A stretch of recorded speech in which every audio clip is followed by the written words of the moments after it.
Hey, don't we get started? How is everyone today? Great. Yes, I know there's snow and ice expected later today, which kind of fits in with our topic we're talking about, fall prevention, right? Just to kind of start, for those of you who don't know who I am, my name's Joshua Rich. I'm the fitness program director here at Chicago Mitzvah Campaign. So today we're going to be talking about a topic that isn't always super exciting to talk about, but it is incredibly important, and that's fall prevention. Now, I know you might be thinking, falls, that's not going to happen to me. I've good balance, I'm stable. But let me tell you, falls don't discriminate. They can happen to anyone, anytime. And when they do, they can be life-changing. Imagine this, you're at home, just going about your day, and bam, next thing you know, you're on the ground, right? Wondering how you got there. Now, if you're lucky, maybe it's just your pride that got bruised. But for many, a fall can lead to broken bones, hospital stays, and even loss of independence, which is probably one of the most important things we're working here, right, is to remain independent. But the good news is falls are preventable. So by taking a few proactive steps, you can significantly lower your risk. And that's exactly what we're going to discuss here today, okay? So we're going to go over first why falls happen and how common they are, simple but effective strategies to prevent falls in your daily life, the right way to get up if you do happen to fall, because let's be real, accidents do happen. Also, how to safely get a fall just in case we do fall, okay? And we are going to go talk about how to pick things up off the ground also, and then also the importance of emergency preparedness and support systems. So hopefully by the time you leave today, you come away with some good strategies. We do have some handouts to give to you as well, so remind me at the end of it. We'll kind of answer some questions, and then I can hand those all out to you, okay? So first, let's kind of get into understanding falls. So falls are the leading cause of injury and loss of independence, especially among older adults. And recognizing those risks allows us to take proactive steps to reduce them and improve safety and well-being. So let's go over some of the statistics. So according to the CDC, about 1 in 4 Americans over the age of 65 fall each year. And we know that falls are the leading cause of injury-related deaths among older adults, with over 3 million older adults being treated in emergency departments for fall injuries annually. And that costs the U.S. healthcare system about $50 billion, which in turn raises our health insurance costs and our premiums. So it does take a big toll, not just on our body, but that as well. The most staggering statistic, at least to me, is that 95% of all hip fractures are caused by falls, often leading to long-term disability. And the scary part of that is nearly 30% of older adults who sustain a hip fracture die within a year due to the complications. Okay, so why don't we go over some of the common causes of falls? Sorry, I know, I trip up over my words sometimes. That's after today, I never will. I mean, right?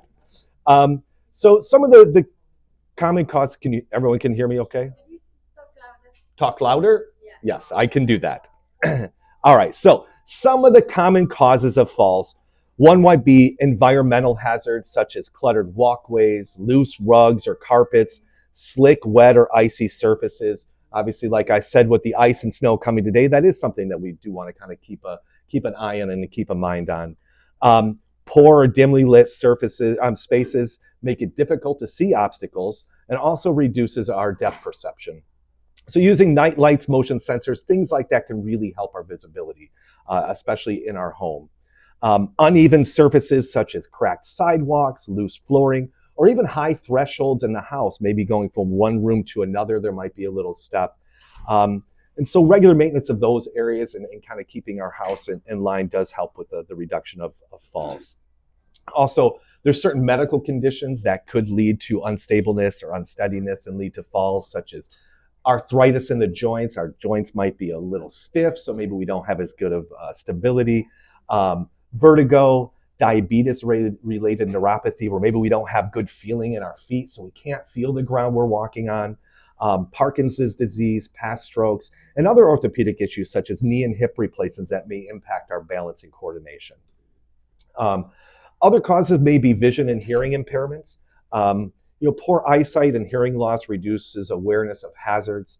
And it's interesting, we actually, about in our late 20s, our eyesight kind of starts to decrease. And we can actually see that starting at that age, we may have a start of loss of balance. So It's really important that we go and get our eyes checked and our hearing checked. If you have been prescribed glasses or other corrective contacts, things like that, you may want to keep an extra pair maybe on your next to your bed, just in case when you get up at night to help us see.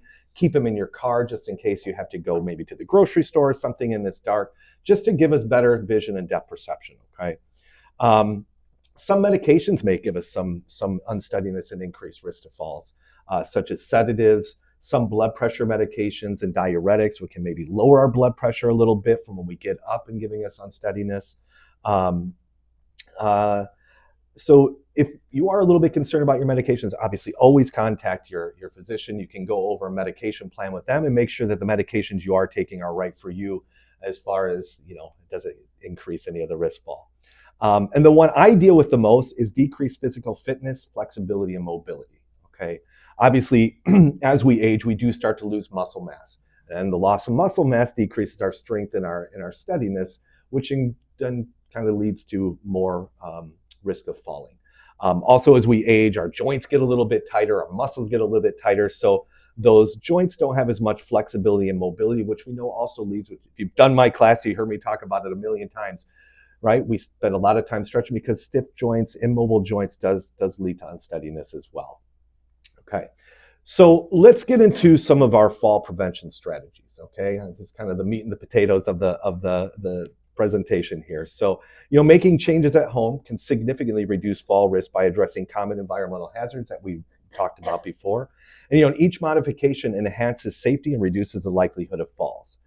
So when we're looking at in the house, like we mentioned before, loose rugs or wires and clutter can kind of cause tripping really easily. So we want to make sure that all our pathways in our house are clear, whether it's the hallway leading to different rooms, whether it's leading from the bed out the door, going through the kitchen, any of our rooms, we want to make sure that we have plenty of room to get through there. Especially if we're using a walker or a cane, we want to make sure that our walkways are wide enough to accommodate those, or that the floor is kind of solid enough if we're using a cane to put it down. We don't want to be using our implements and have a cane slip from underneath us or not enough room to use the walker, so tossing it aside and trying to sneak through, and then that's when things can usually happen. Also, we want to make sure that if there's rooms that maybe have some, like a kitchen or a bathroom where there's risk of water being on the ground, maybe investing into non-slip mats. You can order them off of Amazon or go to any store and get them, putting them in front of maybe the sinks, and then when we're getting out of the bathtub, putting in non-stick mats in our bathtub when we get in and out of there is a really good way to kind of help decrease that as well. During the winter months, which we're in right now, unfortunately, hopefully not much longer, we know snow and ice can create additional hazards. So we need to make sure that when we are walking outside, when there may be some snow or it may be wet, that each step we take, we want to make sure that's a secure step, right? We don't want to just rush through it. We want to take our time with it. It's better to be late than to not get there at all. So, when we are stepping, we want to make sure that we have secure footing when we step. Want to avoid areas that may look like snow is covering it up or it looks a little bit slippery. Maybe avoid walking down that path, choose a little different path to go to. Or maybe that's the time that we're going to use a walker or cane, or maybe we wouldn't use it as often. When it's snowing out, like later today would be a good time. If you don't normally use a cane, but you have one, it's not a bad idea to use it, okay? Also, think about footwear, okay? When we get into these colder weather and we get snow and we get ice, maybe the shoes that we were wearing in the summertime aren't necessarily appropriate to be wearing out in the winter. So looking into winter boots and shoes that have improved traction is a good idea. I think they make things that go over our shoes too that may give us some better traction as well. So maybe looking into that to add into your wardrobe there. So now lighting.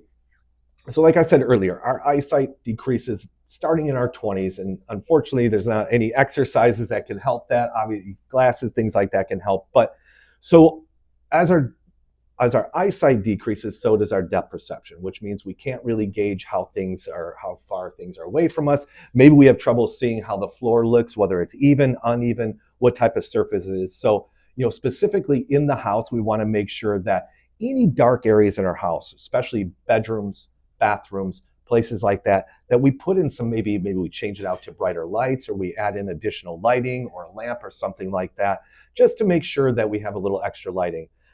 Installing night lights or motion activated lights is a really good way to kind of add lighting without disrupting, your normal lighting in the house. Also replacing light bulbs that may have gone out. If we see that a light has gone out, don't wait a couple days to replace it, because we don't want to say, I should have replaced it. So definitely going around the house and making sure that those are all replaced and everything is working is a good idea.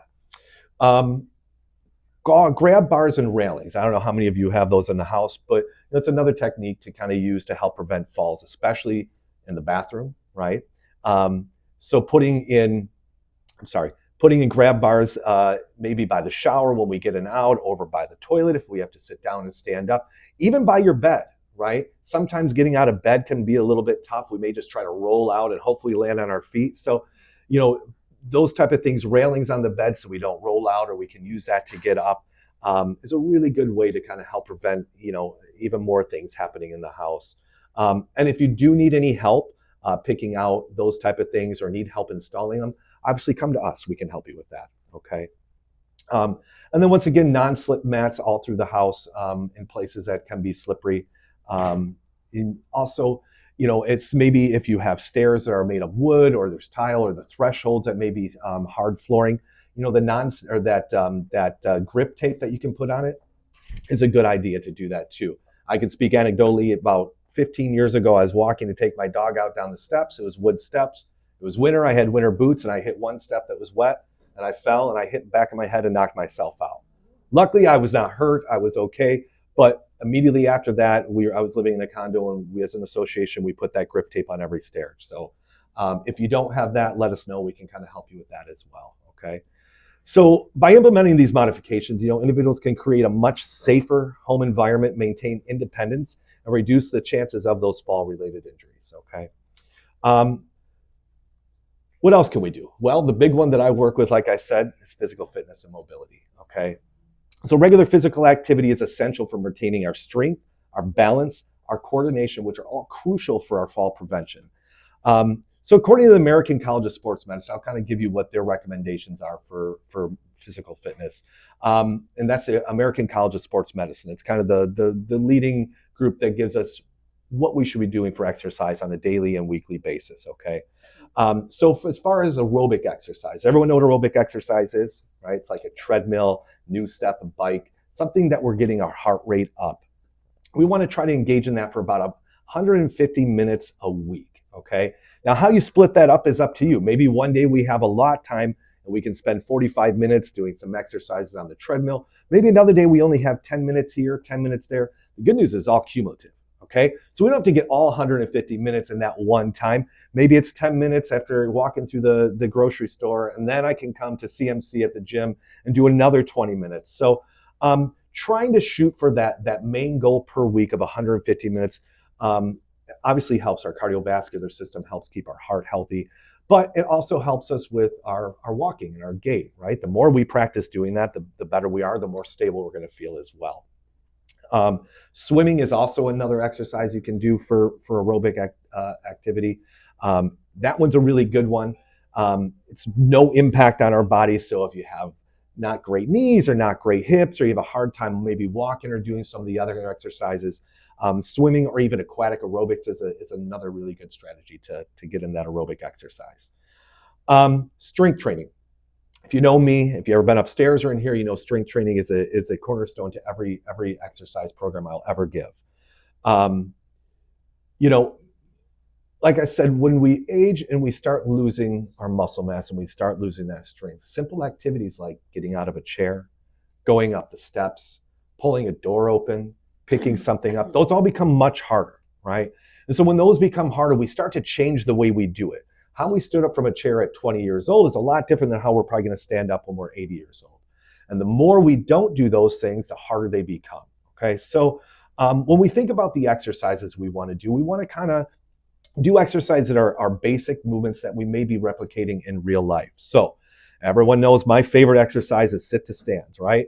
No matter what class I do, no matter who I talk to in front of me, whether it's an 8-year-old wanting to play sports or an 80-year-old just want to maintain independence, I will always do that move. That is the most important move we can do, okay? the health and the strength of our hips is what keeps us independent. All our balance comes from our hips, right? Because that's where the center of our gravity is. So if we don't have good control of our hips and good strength and good movement in there, it's really, really hard to maintain our balance, which ultimately then can lead to falls. So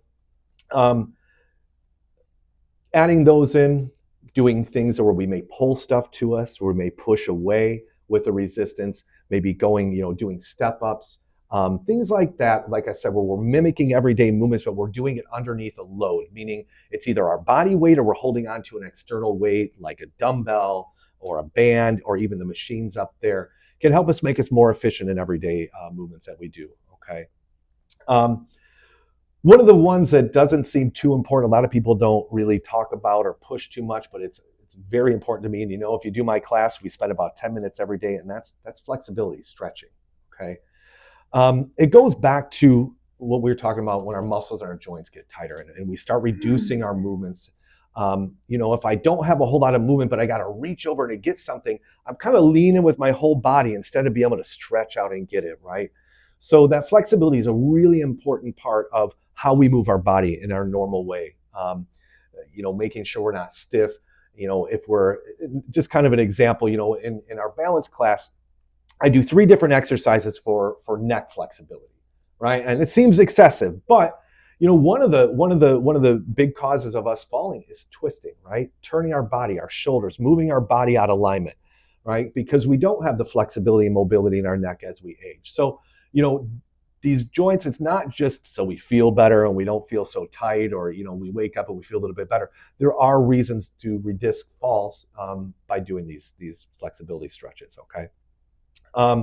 Another way, it's called functional movement exercises. So they're activities, once again, that mimic everyday movements. Okay. I know we kind of talked about that with the strength training, but these may not be loaded up with as much weight. They may be just practicing, maybe walking, right? Walking with exaggerated movements, getting up out of the chair or up off the ground with exercise. So once again, going back when we're looking at our strength training, thinking about it more of functional movements, the things that we do every day. Another one would be standing up and not sitting down too often, moving frequently. A lot of times when we sit down, the blood can kind of pool down to the bottom of our feet. And as soon as we stand up, right, that blood stays there and we may feel a little lightheaded or a little dizzy. And it just takes 1 second before we lose our balance and go down. So, when we're sitting down every 30 minutes or so, get up slowly, stand, make sure you feel okay, move around, get that blood flowing to all those muscles, get those joints moving, help that circulation.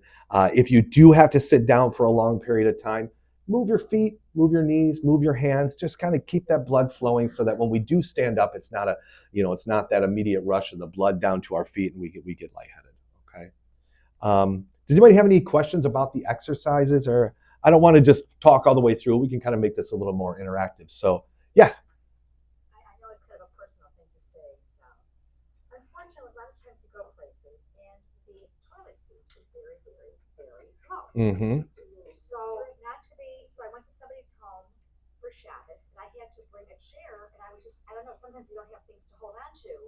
I mean, I do have one at home that I have for my mom. Mm-hmm. I don't feel like schlepping. Right. You can put on to make it higher. But you can put, it's like, have you seen it? You put on a toilet seat? Yeah, the cushions, right, sure. Yeah. So I don't know, let's say you go somewhere and it's hard to get up. I'm always afraid of losing my balance if there's nothing. Take some with you. Oh, okay. Well, right. I guess that is an option, right? Yes.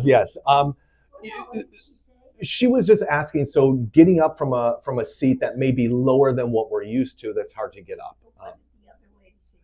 She said bring someone in with her. So that is a concern, right? That is a concern, and that's why we preach so much the sit to stands, right? The exercises. That's yes. My balance is quite compromised, and I find a lot of single-family homes have a big step. Plus, if I'm not parked in a parking lot, if I'm parallel parking by a curb, I have to step up on the curb. I find that impossible now. I cannot step up or step down from curb. Yeah. I'll feel like I'm going to fall. So that kind of goes back to what she's saying too, is these everyday activities that maybe 10 years ago wasn't that difficult, and now they are starting to get difficult. So that's why my number one stress with all this fall prevention, really the best thing we can do. We can clean our house, we can do all those things, and those are all great. They will all help. But we also have to take care of our body, right? We have to practice these moves, because once we aren't able to do it, it's really hard to get it back. So what do we do right now, right? If we can exercise, and that will help us, but in the immediate. So if you're somewhere like there, putting your hands on your knees and help pushing yourself up that way, using maybe the sink to kind of give you a little bit of leverage. If we're going upstairs or things like that, holding onto a railing always, right? If there is no railing around, don't be afraid to ask someone to kind of help you. I'd rather have my someone help me and not maybe feel, have my ego hurt a little bit than falling down, because that's going to hurt a lot more than just my ego. Okay. Anybody else have any questions about the exercises or stretching or no? Okay. And when we're looking at flexibility and stretching, we want to make sure that we kind of stretch the entire body. We know we can touch our toes, right? Well, that stretches one part of our body, but doing stretches for kind of all parts of our body, you don't need to spend 15, 20, 30 minutes doing it. Just 5-10 minutes, maybe in the morning or at night, holding each stretch for about 20 to 30 seconds. We're not stretching to hurt ourselves, just like any of our exercises. If something hurts or it doesn't feel good, don't do it. We can always find another way to kind of work our body or stretch a muscle without causing pain. So, at any time, if you have more questions outside of here, you can always come upstairs and visit me up there, and we can talk about a personalized program for you or some other exercises that may help with this, or even come to one of our balance classes throughout the week. Okay. Josh, if your exercise classes, we go to it every day, is that enough exercise in the day? If you go to it 3 times a week, that would hit what ACSM recommends for the strength training. The cardiovascular, the aerobic exercise, I would love to see you get, everyone get at least 5 days of like 20 minutes a day doing it. But, the classes, that's why we teach them the way we do, is so that it does suffice kind of what our weekly need is. As far as the flexibility though, I would recommend every day. Like I said, you don't have to do it all day, just maybe once in the morning, spend 5-10 minutes. Even before you get out of bed, you can sit on the edge of the bed, put one leg in front of you and reach down to your toe, put the other one out, reach down to that toe. You can do a twist, maybe big movements with our arms, just moving our body through a big range of motion. It's a lot of times we get stuck throughout the day, right? Everything is in front of us. We drive like this, we eat like this, we write like this. So we close our whole body down, right? And we start changing how our posture is. And all that leads to being unstable and unsteady and can affect our balance, which, why we're here, ultimately can lead to falls. So stretching is something I would add in every single day, okay? And once again, if you want some more sample stretches, come to me. I can always give you some super easy, okay? Let's talk about some personal safety tips that we can do. Taking proactive steps to enhance personal safety can significantly reduce fall risk as well. Proper clothing, footwear, health management, they all play a crucial role in maintaining that stability and mobility. So footwear, let's talk about footwear. The proper footwear we should be wearing may not be as fashionable as we want, right? But function always beats out fashion. So we want to always choose shoes that are non-slip, well-fitted shoes with a good arch support. I know a lot of people like to wear slip-on shoes because it's really easy, right? So maybe it'd be hard to kind of reach down and tie our shoes. So we start resulting into slip-on shoes, which are fine when they're fitting nicely. But over time, those slip-on shoes, they get loose, right? So they're not going to give us the support we want. And, shoes are meant to give us support sideways too. So if I'm turning, it's going to give my foot stability so it doesn't kind of rock outside of the ankle. So looking at your shoes in your closet, just make sure that they're not worn down too much on the bottom unevenly, which can set our foot at an uneven angle. Maybe they're slippery, the traction is gone. Maybe the shoelaces don't tie up as tight, or they're not fitting as well. That might be then when it's time to get some new shoes, okay? Ultimately, we want to try to avoid high heels, loose slippers, and walking in socks on smooth surfaces. If you don't like to wear shoes in the house and you do have wood floors or tile floors, I know they're not great looking, but those hospital socks that have all the little grippy underneath them? It's a great thing to wear. You don't have to get them from the hospital. You could probably buy some better looking ones, but anything that kind of gives us that grip underneath our feet as we're walking on those slippery surfaces is going to give us kind of a leg up. Also, house slippers. Sometimes those house slippers can be fitted pretty well. They can, give us some traction as we're walking through, and it keeps your feet warm. So in the wintertime, it's kind of nice. Clothing. So we want to make sure that we're not wearing too loose of clothing or clothing that may get caught on things. That can be kind of a big reason why we may lose our balance too.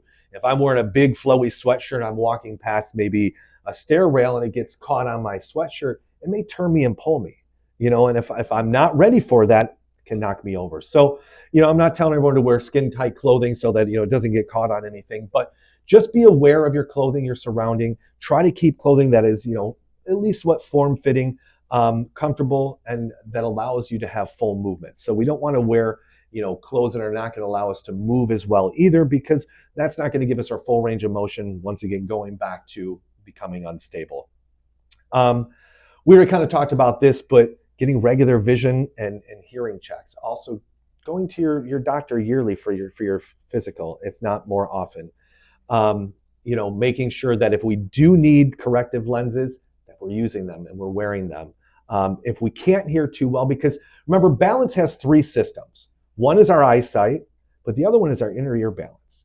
So when we start losing our hearing, that can affect our inner ear balance, which then can affect us as we're walking. We may not be stable and not even realize it, okay? One of the things we do in the balance class is we stand behind the chair, right? And we close our eyes, right? Because then we take out the vision, and then we have to use our inner ear balance and our muscular system to kind of find, where we're at in the environment without having those visual cues. So we're kind of training our inner ear balance that way, but making sure you'll go to your audiologist and make sure that your hearing is okay.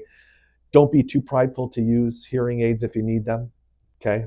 I know I don't want them. I'm going to have to need them pretty soon. I can already tell my hearing is not great. None of us want to wear them, but listen, once again, using assisted walking devices, glasses, hearing aids, all those things, they're here just to keep us safe and make us more independent, because ultimately that is the main goal, right? Is to maintain independency, to be able to do the things we want to do no matter what age. Obviously, there's an acceptance as we age. You're not going to be running a marathon at 92, right, Jerry? Even though you want to. But that doesn't mean that we can't still go out and do things. We can't walk around the block. We can't play with the grandkids or the great grandkids, those type of things. So definitely, if your doctor says you need things, listen to your doctor, okay? Also going back to our medications, always make sure that you're reviewing your medications with your doctor. Know the medications that you take. It's always good to be knowledgeable of what medications you're taking, what they do, and their side effects. Because a lot of the medications we do take do have some side effects of some dizziness and unsteadiness. So that doesn't mean that you're going to have it. It doesn't mean we need to change all your medications, but just being on top of your own health, your own medications, and having that good relationship with your doctor does help with your overall well-being. Another one, once again in my class, you hear me say it all the time, we take a water break, right? Because we need to stay hydrated. And unfortunately, as we age, it's harder for us to stay hydrated, right? We lose water more, we don't hold on as water as much, and we're not as thirsty either. I'm not saying you have to have 7 or 8 glasses of water every day. I know that's kind of been the recommendation for the past, 50 years. And it's not necessarily, need that many glasses of water, but drinking enough water that we're not thirsty. If you're thirsty, you're probably already dehydrated, okay? We know dehydration can lead to dizziness, weakness, and low blood pressure, all which really increase our risk of fall. So if you don't have a water bottle, we have water here all the time down here. I have water up there in the gym. We have water out there. We have cups everywhere. But I would recommend keeping a water bottle with you, something like what Wendy has over there, just carrying with her all the time, sipping off it when you need it. So you're just constantly giving yourself a steady supply of water. I know there is concerns about drinking water too late in the day and that waking us up in the middle of the night and having to make frequent trips to the restroom. And I do understand that. So that you kind of finding the sweet spot for you where I'm drinking enough water to stay hydrated, but I'm not up all night having to visit the bathroom. And if it is something we have to, going back to making sure that we have lights on our bathroom and our bedroom as we're going there, right? Let's go into assisted devices. So assisted devices, they play a crucial role in fall prevention as well. They improve our stability, our mobility, and choosing the right device can go, and using it correctly can really enhance our independence. So what are some of those? A cane. And with all of these assisted devices, I really highly recommend, if you are going to use them and if you've never kind of worked with someone on how to properly fit it and how to properly use it, we can help you with that. If you have a physical therapist, they can help you with that. But that's one of the big things, is making sure that it's fitted to you correctly, right? And that we're using it the right way. The cane can kind of give us that additional balance and support to reduce weight bearing on maybe your weaker leg.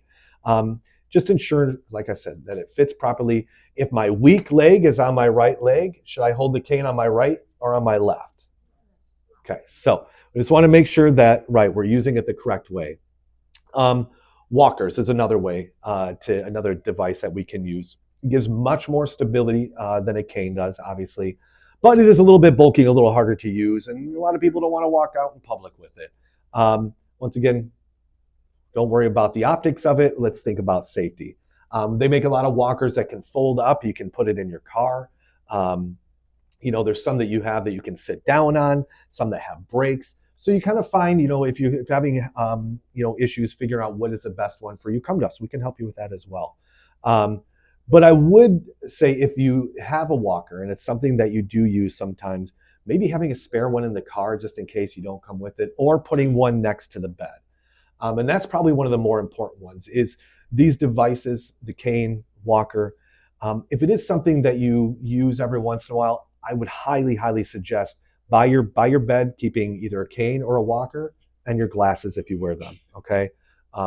We see so many falls happen from just the bedroom to the bathroom. Yeah. I broke my hip in July, and I'm taking physical therapy and I do exercise here. But I have found that if I drop something on the floor, I have a grabber that can pick it up from the floor, and I don't have to bend down, and they're very inexpensive. I think this one cost $10 from Amazon. Yeah, that's another great. We'll talk about picking up things later on in the presentation, but absolutely another device, right? Even reaching up to grab things with that, right? Because anytime that we take our body and we move it outside what's called a cone of stability. So from our feet on the way up, we have what's called a cone of stability, right? Where in here, I'm super stable. Once my shoulders and my body weight start getting outside of that, I become less stable.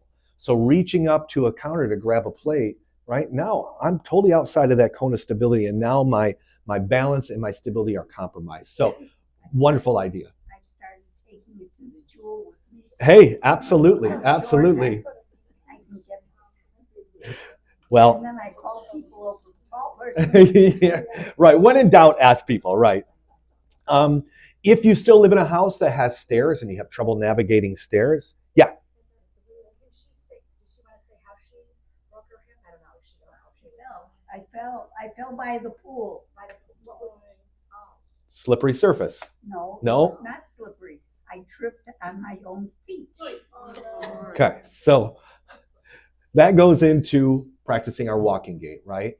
Taking exaggerated steps, picking those feet up, overdoing it. So when we are just out in the real world, navigating the world, our body is more used to moving in a way that we were kind of meant to move. Like I said, everything kind of shuts us down. We close down. We start taking smaller steps. We start shuffling our feet. So we want to practice not doing that. And then, one of the things that everyone hates in the balance class is when we do our walking drills, right? But that's why we do them. It's to kind of counteract what we're kind of the direction we're headed with those smaller steps, the smaller movements. Yeah. Also, in my house, I had them put the smoke detectors lower, because before, but even it went off, and I went on steps to it, I should have really had them go lower. Yeah. I would recommend not getting up on a step stool unless you have someone there to help, or maybe ask someone to do it for you. It's 3 in the morning, it goes off. That's when you just start throwing things at it, right? Yeah. It happened to me, and I called the fire department. I called the non-emergency fire department, and I said, my smoke alarm is going off. It's 3 in the morning, and I can't do anything about it. And they came. That's fantastic. All right, so that's a great tip. That's a great tip. No, I called the non-emergency. 311? No, not, well, maybe in the city. I Yeah, live in the city. Skokie. I called the non-emergency fire department, not 911. No, I did not call 911. Yeah, there should be non-emergency numbers. Chicago's 311 for any non-emergency issues. If we can get the number out to you guys later too, Yeah, if people are interested in that number. I did that because I was like, I can't sleep Yeah. because it's going off and I can't get it. And I thought, what am I going to do? And Yeah. I did. And that kind of leads to also, fall prevention, right? Is let's not put ourselves in compromising situations or positions. We don't want to put ourselves in a position where there is a higher chance to fall, like climbing up on a step stool, changing a battery for a smoke alarm, or reaching to the top shelf to grab, that box of rice that you want to get, standing on your tippy toes, right? Nothing is that important to put ourselves in that risk, okay? Walking out on slippery surfaces. If it's really bad, stay inside or call someone. We can get you there a lot safer way than trying to navigate in unsafe situations. So, some other things that we can do too, emergency alert systems such as like Life Alert or Medical Guardian or things. I'm not sure the name of the one that we give here, but those are great. Obviously, they aren't for fall prevention, but if something does happen and we do end up on the ground, that's a good way to kind of get help to us, okay? So if you don't have one or you have questions about that, don't hesitate to ask Sarah for that. She can help you out with that, either set you up with one or at least get you the information to kind of let you know what the benefits are. And then once again, back to, maybe a railing on the bed or something by the bed to get out of the bed, and the bathtub or the shower, okay? So, anybody have any questions about any of that we just talked about? I know we had a little discussion that's been going on, but if not, we're going to get into safe falling techniques, okay? We're not going to practice that here, obviously. We are going to be safe. We're staying in our seats, but learning how to fall can really help minimize the risk of serious injury if that were to happen, okay? Most of the time, falls happen unexpectedly. So, I'm not telling you to go home and practice these things, but maybe the mental practice of what that looks like. So the first thing we want to do is you want to stay relaxed, okay? Tensing up in the midst of the fall, that can really increase the risk of the injury. So we want to, and I know that's hard, right? As soon as we start losing our balance and going over, the first thing we do is we tense up, straighten everything out. The best thing you can do is just try to stay as relaxed as possible, okay? We would love to try to aim to land on softer parts of our body, like our behind, our legs, even kind of the bigger part of our back. We want to try to avoid as much of falling our head, right? Or even our hip, okay?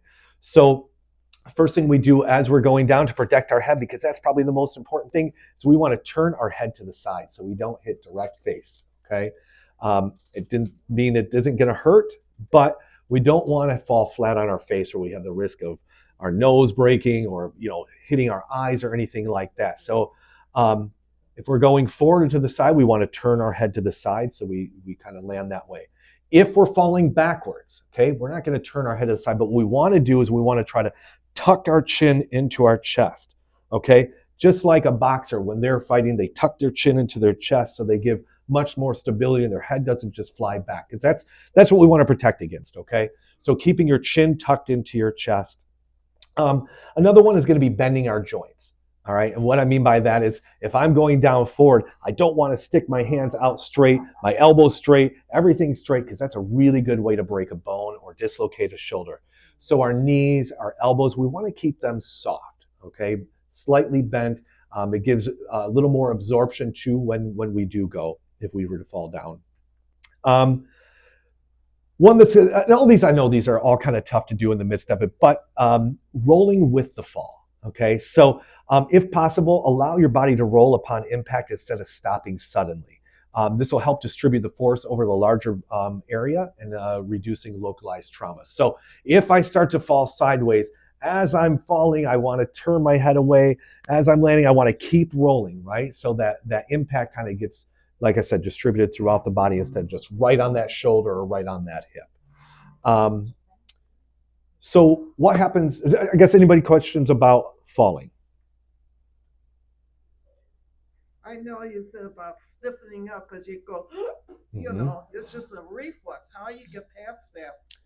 Well, that's the thing, right? And that's just trying to stay calm in all the situations. Going through the algorithm as it's happening, right? I'm losing my balance. Now I need to prepare, right? I need to turn my head, and maybe it's just that roll as we're going down. If we're going forward, same thing, trying to roll your body. I can't give you individual techniques on how for you particularly to stay calm. But yeah. I mean, listen, falling is scary. That's why we're all here today, right? Because falling is scary, and losing your balance is scary, and becoming unsteady is scary. But just trying to stay calm in that moment is really the best thing you can do. So let's say you do go down to the ground. Well, what's next? Okay. First thing, once again, stay calm. Don't move right away. Assess yourself. Take a couple deep breaths. Check yourself for any pain, any injuries, anything like that. Just do a self-evaluation. How am I feeling? What am I feeling? Where do I feel any pain? Can I move all my joints? We don't want to just go ahead and try to get up. We want to assess ourselves first. If you're in a position where something hurts really bad and maybe you shouldn't move, call for help or call for 911 or press your life alert button. Okay. Don't try to get up if it doesn't feel good. Okay. Now, how do we assess it's just a bruise or it's a broken hip? When in doubt, stay down there, call for help. Okay. We don't want to be trying to get up and make it worse, because if we do have a broken bone, let's say we did break our hip and we try to get up and that hip gives out halfway up, we're going down again. Okay. So stay calm, breathe, assess yourself. If you don't have any injuries or you feel like you can get up, next thing we're going to do is we're going to go ahead and roll to our side. Okay. We're going to shift our body weight slowly onto our side to prevent dizziness, because we don't want to just jump straight up, and it gives our body a chance to adjust. Okay. Once we're into that point, then we're going to go ahead and get onto a hands and knees position. So we want to use our arms to push ourselves onto those hands and knees, kind of like in a crawling position. Okay. Now you can do that right where you fell. You don't have to, try to move anywhere. You can do it right where you fell. Once you get in that position, once again, self-evaluation. How do I feel getting in this position? Do I feel like I can rise, or do I need to stay on the ground and really ask for help? If the answer is I can get up from this point, first you have to figure out, do you need help to get up, like an object to help yourself up, or do you think you can rise by yourself? If you're not able to rise by yourself, you're in that crawling position. So guess what we're going to do? We're going to crawl to an object that we can use, whether it be a table, a chair, something sturdy that isn't going to move on us, collapse on us, and make us even more unsteady. I know crawling isn't going to feel good on our knees, but it's going to feel a lot better than having to go down again. Okay. So once we're on our side, we're going to roll onto our hands and knees. We're going to assess where we're at. If we need to move to an object, we're going to crawl slowly to that object. Okay. Once we get to that object, we're going to put our hands on it. And what we're going to do is we're going to put one foot down. So if I'm on my hands and knees, I'm going to show everyone just so you can see it. If I'm on my hands and knees, what I'm going to do is I'm going to lift one foot up so that one knee is still down and one foot is on the ground. Okay. So I'm almost in, everyone loves lunges here, right? Who does exercise with me? That's why we do them. We're in a lunge position right now. Now, I would suggest that your strongest and most dexterous leg should be the one that the foot is on the ground. Okay. Once we're here, assess again. Because sometimes going from a supine position to a seated position, we may drop our blood pressure. Yeah. So we're on our hands and knees right here. For those of you who didn't see over here, I'm going to go ahead and put one foot down on the ground. I'm going to put my hands on my knee. Okay. Now, if there's an object, a table, a chair, I can put my hands on that, right, to give myself stability. Once we realize that we're okay to stand up, we're not lightheaded, we feel pretty good, no injuries preventing us from getting up, what we're going to do is we're going to go ahead and push off with our hands on that object to help ourselves rise. And we're going to use our legs to push up, okay? We don't want to just rely on just our legs or just our arms. We want to use both to help ourselves safely rise. So what it's going to look like is I'm going to be here, my hands are on the chair, and I'm going to push off and stand up as much as I can, okay? Now, once we get up to this position, what we want to do is we want to move our feet so that they're in more of a parallel position. The wider our feet, the more stable we are. So as we're going up, we don't want to put our feet back to here because now any little bit, if I'm unsteady, I could fall again. So as we help ourselves rise, we bring our feet to a more parallel position, nice wide base to give us that stability, okay? From that point, don't just start walking, okay? Because like I said, going from different positions, we could feel lightheaded, we could feel dizzy. Maybe there's an injury that you didn't recognize when you're on the ground, and all of a sudden you're standing up, you're like, oh, my knee, I can't put any weight on it, right? So we don't want to just rush right to walking away. We want to stand there for a second. Once we kind of feel that we're okay, take a seat. Take a breath, reassess again, make sure you're okay. If you need to call someone or call for help, or just maybe rest there for a little bit, because falling can be a really traumatic incident, right? It's scary, and it can be, it can really shock us. So we don't want to just rush and say, I don't know, I'm fine, I'm going to keep going. Take a moment, make sure you're okay there, okay? Yes? What if, unfortunately, I fell when I was getting out of the car, and I was like on the ground, I really had nothing, well, some neighbors came. There's a bumper on the car, opening the car door and using the floorboard, anything sturdy that we can help get ourselves up. But in the event that there's nothing there, right? We need to talk about that. In case there's nothing there to help you up, there's no one there to help you up, still get into that crawling position and just crawl to a safe place. Maybe if it's in the parking lot and you need to crawl to a parking spot that has some place you can sit down until you can get help. If you're at home and you don't have anything to help yourself up, crawl to a safe place, call to a phone, crawl to somewhere where you can get the help you need, okay? Once again, we don't want to put ourselves in a position where it's going to be even more dangerous for us. So, if you're in that position, yell for help. I know it's not the greatest thing to do, but once again, our health and our safety is paramount here. So if we need to call for someone to help us get up, so be it. There are great people out there who would love to help us. So, anything else? Anybody have any questions on that? Yeah. Okay, so how should somebody help me? Like I fallen, or I guess I fainted, and my husband wants to help me, and I say no, and I crawl somewhere and help myself up. One time, there was actually nothing there, so I had him help me like pull up under the arms. Is that the best way? So it depends on who's helping you and what their abilities are. If it's someone who has a really bad back, I tell them, no, I don't want them picking you up from behind. There are a couple different ways you can do it. From behind, underneath the arms, they can help you up. Another way to do it is to cross your arms and grab onto their hands and help use your body weight to lean back as the other person starts to stand up. There's also gait belts that can be used. If you have a partner, they can put the gait belt around your waist and they can help you up that way. Or maybe it's just you get in that position where that lunge position where maybe they just have a hand to help you kind of get past that little sticking point. That really goes to kind of an emergency preparedness plan, right? Who's in your household? Who is there to help if something were to happen? And what is needed from each of you, right? So in that case, you and your husband should have a talk about, well, what's the best way for him to help you and for you to be helped, right? And only you two can kind of figure that out on the best plan. If it's, I don't want you lifting me under my arms from the back, gait belts are $5, right? And you can put that there. Or making sure that in the houses where there might be some hazards, that there is something solid there to help us up. So having, an emergency preparedness and support plan is really important, not just that, but in other ways. So yeah, sure, go ahead. I was given a tip recently.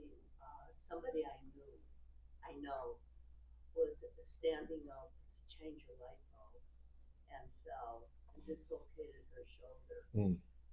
Now she was wearing, didn't have her phone with her, but she was wearing a smartwatch, which has an emergency SOS button on it. Sure does. And it was on her, so she pressed the button to call her daughter, who came over and took care of it. So since then, I bought a watch just in case something like that would happen. That's a great You idea. always have your phone with you. Yes, that's a great idea. If Yeah. you fall and the phone flips to the other side of the room, you're still wearing Yeah. the watch. That's a great tip. That's a great tip. And you don't have to have a $200 or $300 smartwatch. They make very affordable ones. It can call. There are even some that can detect if your heart rate is out of rhythm. So not a bad investment to make either, just to kind of help with that. So let's just talk real quickly about a fall prevention plan and emergency preparedness one. First thing we want to do is just kind of identify: are we at risk for falling? How at risk are we? What medications are we on? Any orthopedic issues? Look at our house and make sure, is it cluttered? Do we need to kind of do something about that? Scheduling regular health checkups, periodically doing a home safety assessment, walking through your house once a month and just making sure everything is kind of out of the walkways. There's no clutter around. There hasn't been, I spilled something a week ago and I forgot to clean it up and now it's a slip hazard. So just making sure we kind of assess where we're living every so often. And once again, if you need help with that, let us know, okay? Like I said before, how to use our assist devices, canes and walkers. If you don't have any knowledge on that, finding someone that can help you with that. Best one is we need to also make sure that we have our emergency numbers around and that we also know the number to Hatzala just in case if we do fall, okay? Those are going to get us quick help. And if anything is wrong, obviously it'll be great to take care of us, okay? So falls are serious, I know, right? But they are preventable. And so by understanding the risk, making home modifications, staying physically active, and preparing for emergencies, we can greatly reduce those fall-related injuries. Small changes can make an impact. So today, start. Maybe just pick one of those things that we talked about and start that today. And then let that kind of roll in bigger. And let's all take our time with everything we do and not rush anything and make sure we keep ourselves in safe, kind of non-compromising positions. And come up and see me and I'll help you with an exercise program. Okay, anybody has any other question here? Yeah. And don't forget, I've got these handouts here. If we need more, we can make more, but. 1 minute. Thank you very much, Yes, Josh. yes. Excellent. I want to emphasize a few things that Josh mentioned in passing. Number one, just mentioned before about Hatzala. Hatzala, for those that are not familiar, is a private ambulance that's available in a certain geographical area. I think most of you live within that area. The advantage of using Hatzala is we have Hatzala members standing right there. Oh, thank you. Number one, they will take you to the hospital of your choice.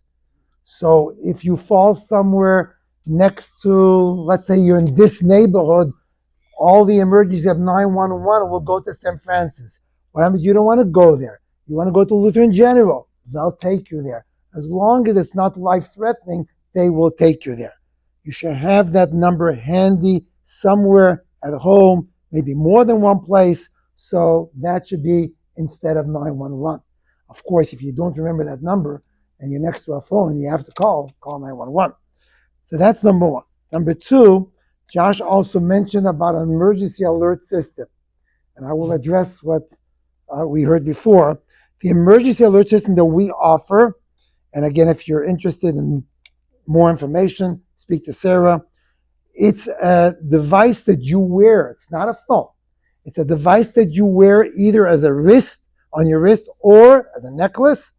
And some of them, you don't even have to push a button when you fall. If you fall, automatically it gets activated. So God forbid if someone falls and has a stroke or has a heart attack, they don't know what to push. They can't push. Automatically it gets pushed. And when you sign up, we can have this is like an alarm company where it goes to, they will automatically call Hatzala. And Hatzala is there within what? 2 minutes, 3 minutes. You're by far much, much faster than Chicago 911. Skokie is a little bit better. Lincoln was a little bit better. but certainly by far much faster. And if it's a serious injury, right, having the emergency button and having that what do you call it, linked to Hatzalah literally can save lives. Now the next question everybody asks, okay, Hatzalah is going to come. The door is locked. It happened at night. I lock my doors at night. I'm sure you also do. What do we do then? You should know Hatzalah won't break the door, but they'll call 911. And the fire department will break the door if they know, I've seen it more than once, if they know there's someone on the floor, right? They don't care about your wooden door. Or even if it's a door that costs $1,000, they don't care. They care about your life. And they will break that door. How can you avoid that? This little, that costs $25, much cheaper than a door. Okay? What this is, the realtors use it to get into a house, to show the house. That's what they call the realtor lock. In here, you put the keys, and you put it outside, has a combination. It's safe. We've used it for many, many years. It's very smart to have this. Also, give the combination to family members. So in case family comes and they're ringing the bell and they can't get in, I don't know, I haven't heard from my mother for a while, let me come to the house, I don't have the key should be in there, and the combination family should have it. So this also is very, very important. So all in all, if you have any questions about the fire, about the emergency alert, speak to Sarah.